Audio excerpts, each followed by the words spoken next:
FBI की top 10 most wanted सूची 1949 में निदेशक जे एडगर हुवर और विलियम किन्सी की बातचीत के परिणाम स्वरूप बनी थी। हचिंसन, जो इंटरनेशनल न्यूज सर्विस के प्रधान संपादक थे, जो यूनाइटेड प्रेस इंटरनेशनल के पूर्ववर्ती थे।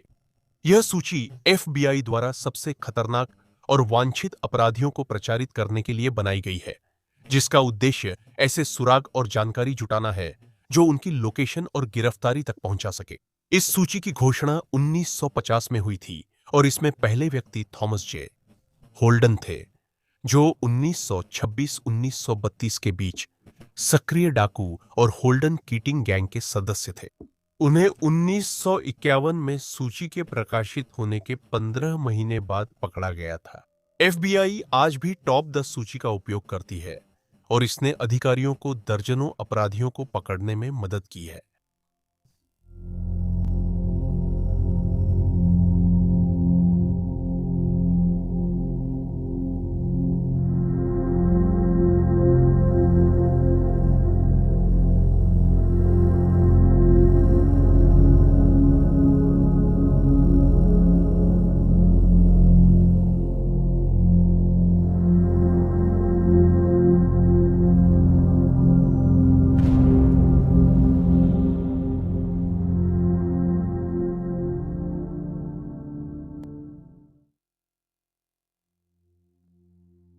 भद्रेश कुमार पटेल 2014 में 24 वर्षीय भद्रेश कुमार पटेल और उनकी नई दुल्हन 21 वर्षीय पलक पटेल परिवार से मिलने के लिए भारत से संयुक्त राज्य अमेरिका आए थे। 2015 तक वे मैरीलैंड के हैनोवर समुदाय में बस गए थे, जहां वे अरुंडेल मिल्स बुलेवार्ड पर स्थित एक डंकिन डोनट्स में काम करते थे, जिसे पटेल के रिश्तेदार ने खोला था। पलक को रात 9:30 बजे आखिरी बार सीसीटीवी में पति के साथ डंकिन डोनट्स के किचन की तरफ जाते देखा गया था। वे दोनों रैक के पीछे छिप गए। फिर थोड़ी देर बाद पटेल अकेले निकले। दुकान छोड़ने से पहले उन्होंने एक ओवन बंद किया। उन्होंने ताला नहीं लगाया, जिससे एक ग्राहक दुकान में आकर इंतजार करने लगा। कुछ समय तक इंतजार करने के बाद ग्राहक को शक हुआ कि दुकान में कोई काम कर रहा है या नहीं, और उसने पास में मौजूद एक पुलिस अधिकारी को बताया, जिसने जांच करने का फैसला किया। पुलिस को पता चला कि पलक का शव रसोई में मिला। उसे पीटकर और बड़े चाकू से कई बार मारकर हत्या की गई थी। जांचकर्ताओं के पास ज्यादा सुराग नहीं थे, लेकिन उन्होंने सुझाव दिया कि विवाहित जोड़े में बहस हिंसा में बदल गई। पलक के परिवार से बात करने पर पता चला कि हत्या वाली रात पलक ने फोन पर घर भारत लौटने की इच्छा जताई थी। पुलिस का मानना है कि पटेल अमेरिका में ही रहना चाहता था और उसने वह कॉल सुन ली थी। तभी झगड़ा शुरू हो गया। पलक का शव मिलने के 1 घंटे से भी ज्यादा समय बाद तक पटेल को संदिग्ध के रूप में पहचाना नहीं गया, जिससे उसे भागने का मौका मिल गया। 2017 में उसे एफबीआई की मोस्ट वांटेड सूची में डाला गया और वह तब से वहीं है। अधिकारियों के अनुसार डंकिन डोनट स्टोर से भागने के बाद पटेल पैदल अपार्टमेंट गया, कपड़े बदले, सामान लिया और टैक्सी से न्यूयॉर्क लिबर्टी इंटरनेशनल एयरपोर्ट के पास होटल पहुंचा। कैब ड्राइवर ने जांचकर्ताओं को बताया कि वह यात्रा के दौरान शांत और बेपरवाह था। सीसीटीवी में 24 वर्षीय पटेल को होटल में चेक इन और नकद भुगतान करते दिखाया गया। उसने अगली सुबह चेकआउट किया और उसे आखिरी बार 13 अप्रैल 2015 को सुबह 10 बजे New York Penn station, New Jersey में देखा गया। जांचकर्ता फिलहाल इस बात को लेकर अनिश्चित हैं कि पटेल अभी भी देश में है या नहीं। उनका मानना है कि यह संभव है कि वह भाग गया हो, लेकिन उन्होंने यह संभावना भी मानी है कि उसे किसी रिश्तेदार ने छुपा रखा है। उन्होंने यह भी बताया कि उसके न्यू जर्सी, केंटकी, जॉर्जिया और इलिनॉय राज्यों से संबंध हैं। साथ ही उसके कनाडा और भारत से भी संबंध है। पलक की मां ने प्रेस से बेटी के खोने के दुख और न्याय की मांग साझा की। उन्होंने कहा, उनकी बेटी दयालु थी और दूसरों की मदद करना चाहती थी। उसका सपना था बच्चों के साथ काम कर शिक्षिका बनना। उन्होंने प्रेस से कहा, मैं बेटी के लिए न्याय चाहती हूं। उसके पति ने बेवजह विश्वासघात किया। वह सिर्फ भारत लौटना चाहती थी। हमारा परिवार अब पहले जैसा नहीं रहेगा। हम पलाक को बहुत याद करते हैं, पर मैं उम्मीद नहीं खो रहा हूं। मुझे विश्वास है कि बद्रेश कुमार पटेल एक दिन पकड़ा जाएगा, क्योंकि सभी न्याय के लिए कड़ी मेहनत कर रहे हैं। पटेल वर्तमान में 35 साल के हैं। उनकी लंबाई 5 फुट 9 इंच, वजन 165-170 पाउंड है और बाल व आंखें भूरे रंग की है। वह बद्रेश भी इस्तेमाल कर सकते हैं। अलेजांद्रो कास्तिलो 17 वर्षीय अलेजांद्रो कास्तिलो ने 2016 में शार्लोट, नॉर्थ कैरोलिना के शोमार्स रेस्टोरेंट में काम शुरू किया और वहां 19 वर्षीय आमिर फेइस्ता व 23 वर्षीय ट्रक क्वान सैंडी लेली सहित कई सहकर्मियों से जल्दी ही दोस्त बन गए। रिपोर्ट्स के मुताबिक कास्तिलो ने सैंडी से रोमांटिक रिश्ता शुरू किया, लेकिन यह ज्यादा नहीं चला। ब्रेकअप के बाद सैंडी ने कहा कि कास्तिलो को अब भी उसके $1000 लौटाने हैं। कुछ समय बाद कास्तिलो ने आमिर फाइस्ता को डेट करना शुरू किया। 9 अगस्त 2016 को कास्तिलो ने सैंडी को पैसे लौटाने की योजना बताई। उसने उसी दिन बाद में ईस्टवे ड्राइव पर क्विक ट्रिप सुविधा स्टोर में उससे मिलने के लिए सहमति जताई और उस दोपहर फाइस्ता ने कास्तिलो को उस मीटिंग में ले जाने के लिए उठाया। सैंडी को आखिरी बार क्विक ट्रिप जाते देखा गया था। उसके बाद वह वापस नहीं आई। सैंडी की रिपोर्ट अगले दिन, कास्तिलो और फाइस्ता की रिपोर्ट 11 और 12 अगस्त को दर्ज हुई थी। फाइस्ता की लाल डॉस कैलिबर 13 अगस्त को ट्रैक हुई थी। इसे शार्लेट के 11,000 ब्लॉक डलिंग क्रीक बुलेवार्ड में छोड़ दिया गया था। उसी दिन बाद में दोनों ने परिवार को फोन कर सुरक्षित होने की सूचना दी, लेकिन क्या हुआ या वे कहां हैं, यह नहीं बताया। दोनों परिवारों ने माना कि दोनों बंधक हैं और फोन करने को मजबूर किए गए। साथ ही अधिकारियों द्वारा सैंडी के न मिलने पर शक हुआ कि वह भी उनके साथ है। 17 अगस्त को जब सैंडी को आखिरी बार देखे 1 हफ्ता हो चुका था, उसका शव कैब्रस काउंटी के जंगल में मिला, जिससे सब कुछ बदल गया। उसे सिर में गोली मारी गई थी। अधिकारियों ने हत्या को डकैती के दौरान बताया। सैंडी के चाचा ने जांचकर्ताओं को बताया कि वह किसी ऐसे व्यक्ति से मिलने गई थी जो उसे पैसे लौटाने वाला था, लेकिन जिस दिन उसे आखिरी बार देखा गया था, उस दिन उसने कोई पैसा जमा करने के बजाय उसके बैंक खाते से और $1000 निकाल लिए गए थे। तभी जांचकर्ताओं ने समझा कि मामला साधारण डकैती और लापता किशोरों से कहीं गंभीर है।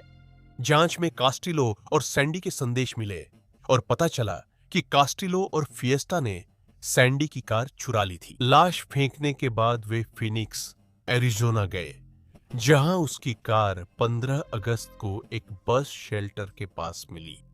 यहां से कास्टिलो और फिएस्टा नोगालेस, एरिजोना पहुंचे, जहां वे सीसीटीवी में मेक्सिको सीमा पार करते दिखे। कास्टिलो तब से लापता है। 2 नवंबर को 17 वर्षीय पर फर्स्ट डिग्री मर्डर का आरोप लगा। अगले साल अभियोजन से बचने के लिए अवैध रूप से भागने के आरोप भी लगे। फिएस्ता ने 20 अक्टूबर 2016 को पुलिस के सामने आत्मसमर्पण किया। वह मेक्सिको के अगुआस कालिएंटेस में छुपी थी। उसने मां से संपर्क किया, जिन्होंने अमेरिकी अधिकारियों से मिलकर एयरपोर्ट से उसे लाने का इंतजाम किया।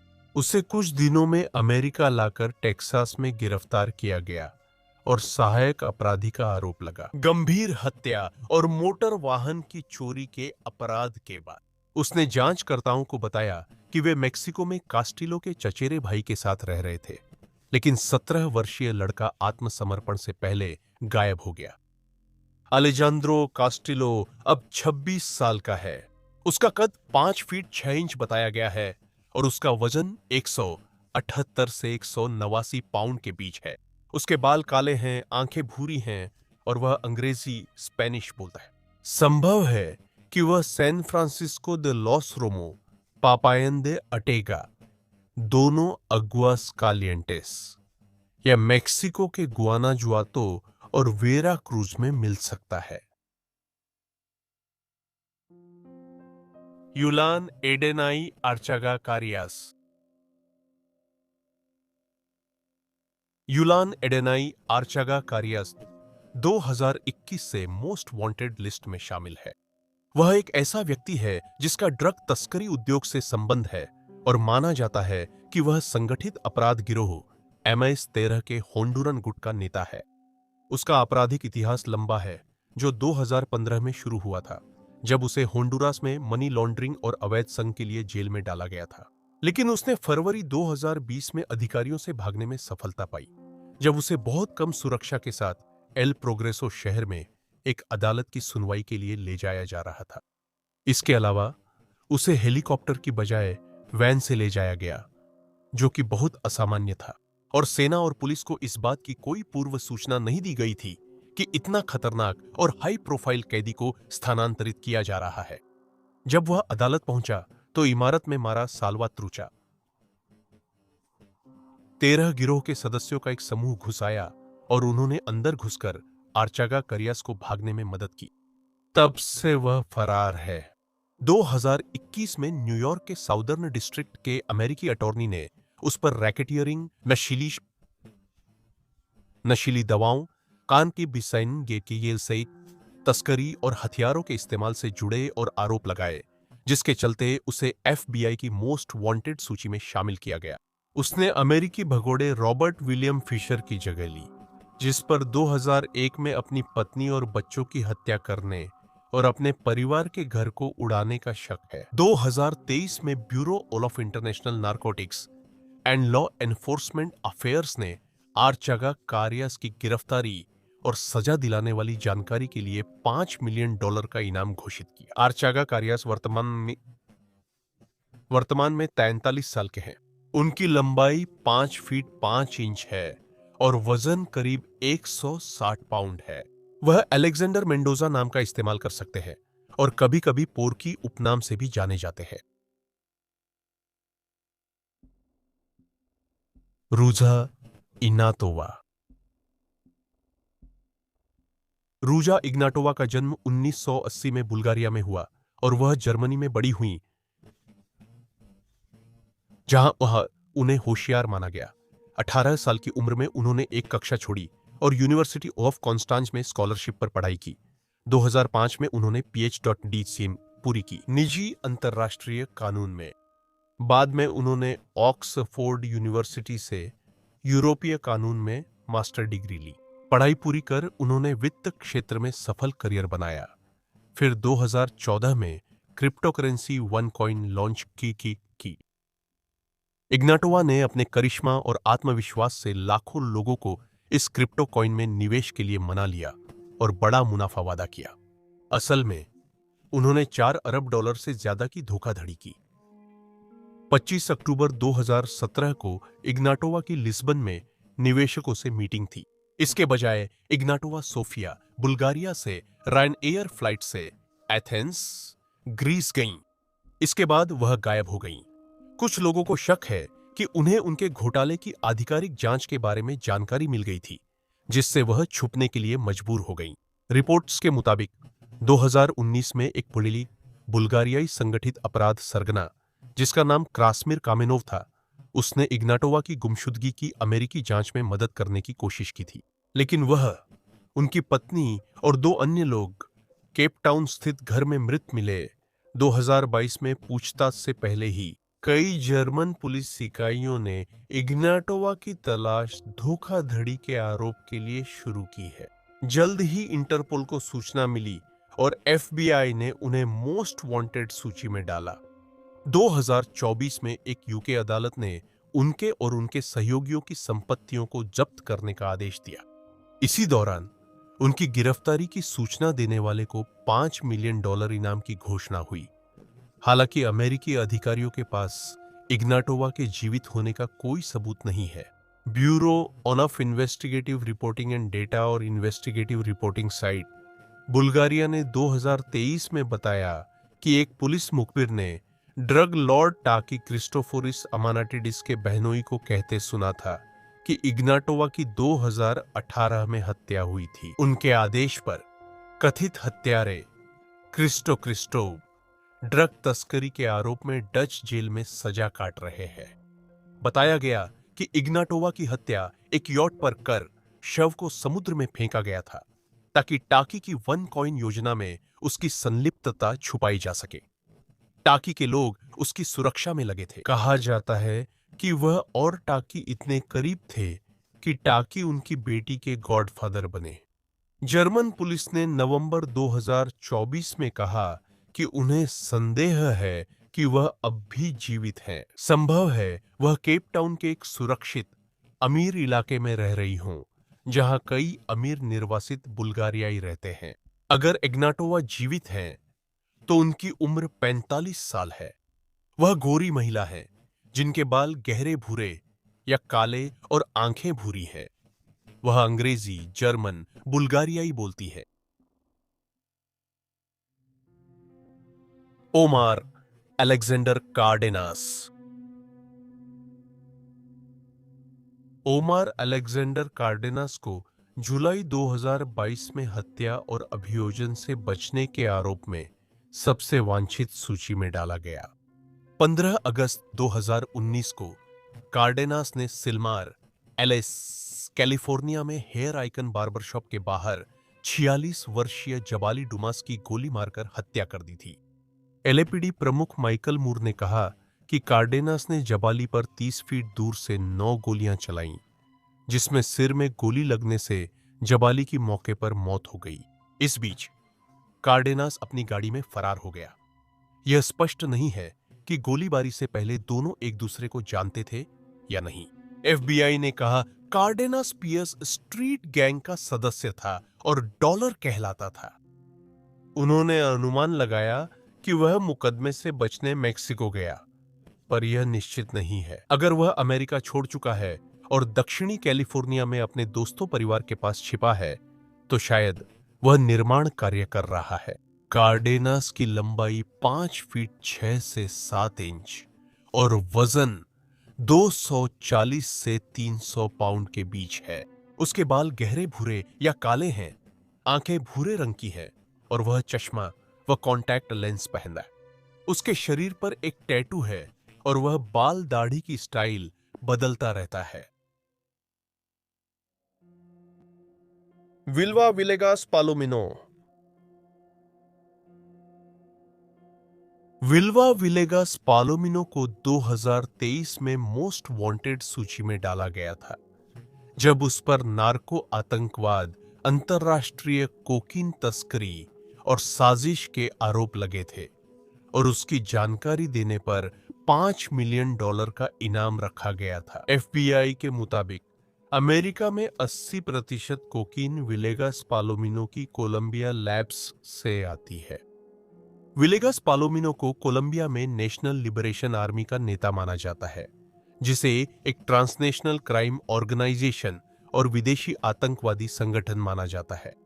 यह समूह उन लैब्स की निगरानी करता है जो हर साल करीब 200 टन कोकीन बनाकर दुनिया भर में भेजती है।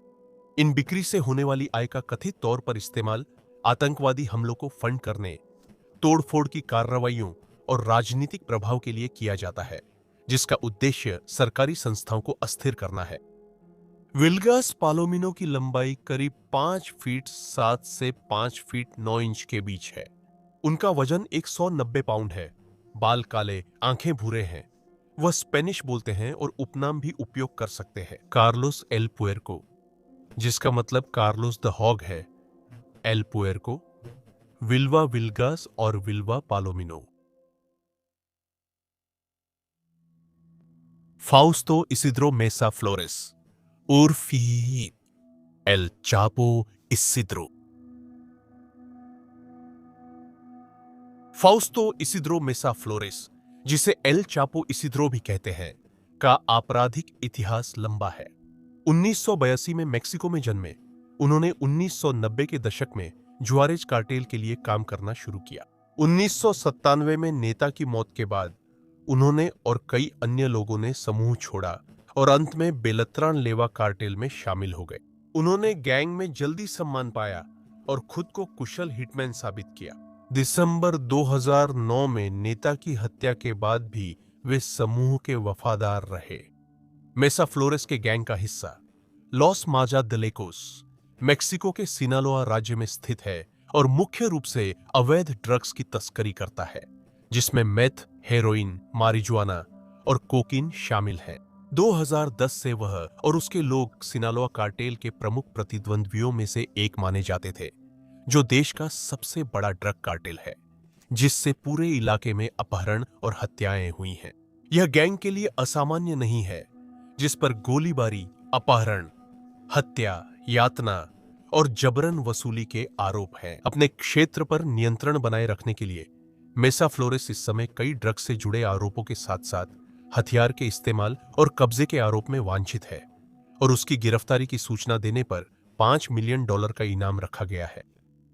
उसे आखिरी बार सैन पेड्रो में देखा गया था। गार्सा गार्सिया, नुएवा लियोन, उत्तर पूर्वी मेक्सिको राज्य में वह अपने परिवार के साथ युवा बास्केटबॉल कार्यक्रम में शामिल हुआ। 19 जनवरी 2013 को 4 फरवरी 2025 को उसे मोस्ट वांटेड सूची में डाला गया, जहां उसने डोनाल्ड यूजिन फील्ड दूसरा की जगह ली, जिसे जनवरी में फ्लोरिडा में पकड़ा गया था।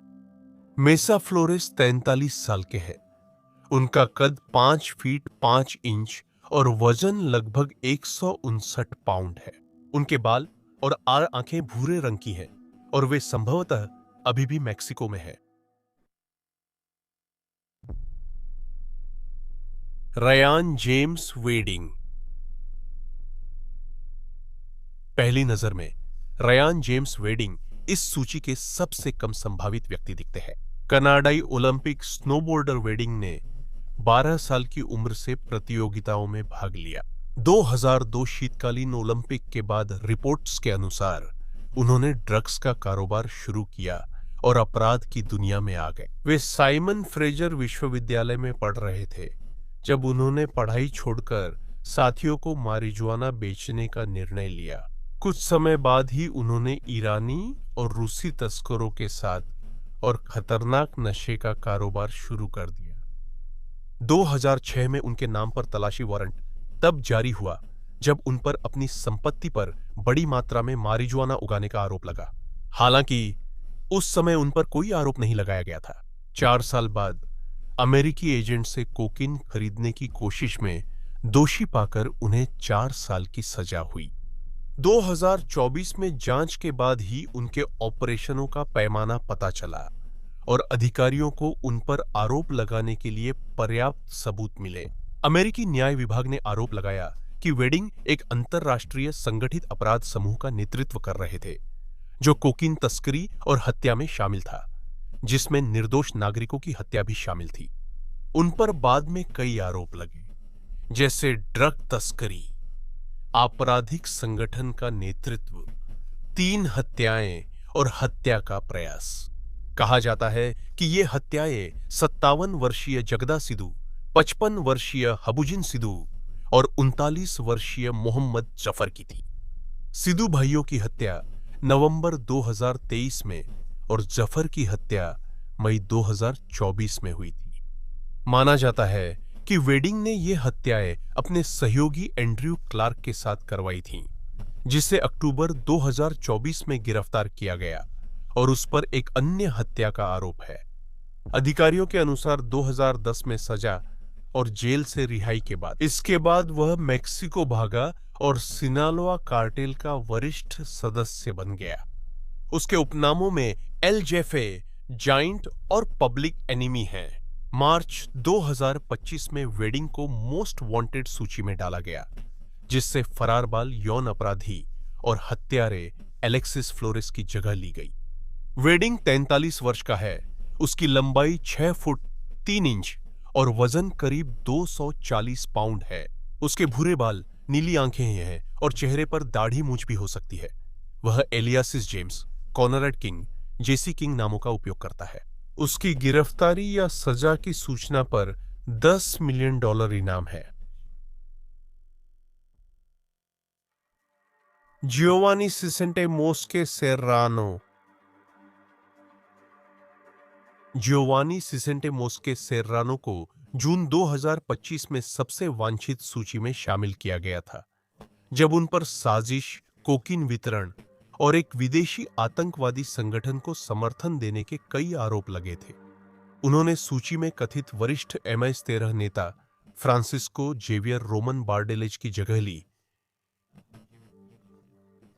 जिन्हें मार्च में पकड़ा गया था। मोस्केरा सेर्रानो को ट्रेन डी अरागुआ से जुड़े एक वरिष्ठ गिरोह नेता माना जाता है, जो वेनेजुएला का एक अंतर्राष्ट्रीय आतंकवादी समूह है। इस समूह की गतिविधियों में हत्या, रंगदारी, ड्रग और मानव तस्करी, बलात्कार, अपहरण, फिरौती, रिश्वतखोरी और मनी लॉन्ड्रिंग शामिल है। हालांकि इसकी शुरुआत वेनेजुएला की एक जेल में हुई थी, लेकिन पिछले 11 वर्षों में यह धीरे धीरे पूरे लैटिन अमेरिका और संयुक्त राज्य अमेरिका में फैल गया। इसे हाल ही में अमेरिकी राष्ट्रपति डोनाल्ड ट्रंप के प्रशासन ने विदेशी आतंकवादी संगठन घोषित किया। रिपोर्ट्स के अनुसार Tren de Aragua Bolivia, Colombia, Chile और पेरू के साथ साथ वेनेजुएला और अमेरिका में भी सक्रिय है। नेशनल लिबरेशन आर्मी के साथ मिलकर यह कोलंबिया के सीमा शहर विला डेल रोसारियो और नार्ची दे सांतांदेर में सेक्स तस्करी नेटवर्क चलाता है। वे वेनेजुएलन प्रवासियों और अन्य कमजोर लोगों का शोषण करते हैं, उन्हें तस्करी के लिए मजबूर करते हैं और कर्ज की गुलामी में डाल देते हैं। मोस्केरा सेर्रानो, जिन्हें एल विल्लारो या बूढ़ा आदमी भी कहते हैं, इस गिरोह के पहले सदस्य हैं जिन्हें मोस्ट वांटेड सूची में डाला गया है। वह वर्तमान में 37 वर्ष के हैं और उनकी गिरफ्तारी की सूचना देने पर $30 लाख तक का इनाम रखा गया है। उनका वर्णन वेनेजुएलन नागरिक के रूप में किया गया है, जिनके बाल काले और आंखें भूरी हैं। सिंडी रोड्रिगेज इंग 40 वर्षीय सिंडी रोड्रिगेज सिंह को जुलाई 2025 में अपने 6 वर्षीय बेटे नोएल रोड्रिगेज अल्वारेज की हत्या के लिए मोस्ट वांटेड सूची में जोड़ा गया। उस छोटे लड़के को आखिरी बार अक्टूबर 2022 में देखा गया था। उसका शव नहीं मिला, लेकिन माना जाता है कि उसकी मां ने शायद अपनी संपत्ति पर उसकी हत्या की। नोएल का जन्म समय से पहले हुआ और उसे दृष्टि दोष, लंगड़ापन, बोलने में देरी, एसोट्रोपिया व फेफड़ों की बीमारी थी। इसलिए उसे लगातार इलाज और 24 घंटे देखभाल चाहिए थी। रोड्रिगेज सिंह कथित तौर पर एक स्नेही मां से बहुत दूर थीं। हालांकि जो लोग उन्हें जानते थे वे यही याद करते हैं। वह अपने बेटे को बुरा और दानव के वश में बताती थीं और उसे परिवार से अलग कर देती थीं, क्योंकि उन्हें डर था कि वह बाकी बच्चों को नुकसान पहुंचा सकता है। उन पर आरोप है कि उन्होंने अपने बेटे को खाना और पानी न देकर उसका शोषण किया ताकि उन्हें उसका डायपर बदलना न पड़े। और यह भी बताया गया है कि कई बार जब उन्होंने उसे पानी पीते हुए पकड़ा तो उन्होंने उसे चाबियों के गुच्छे से पीटा।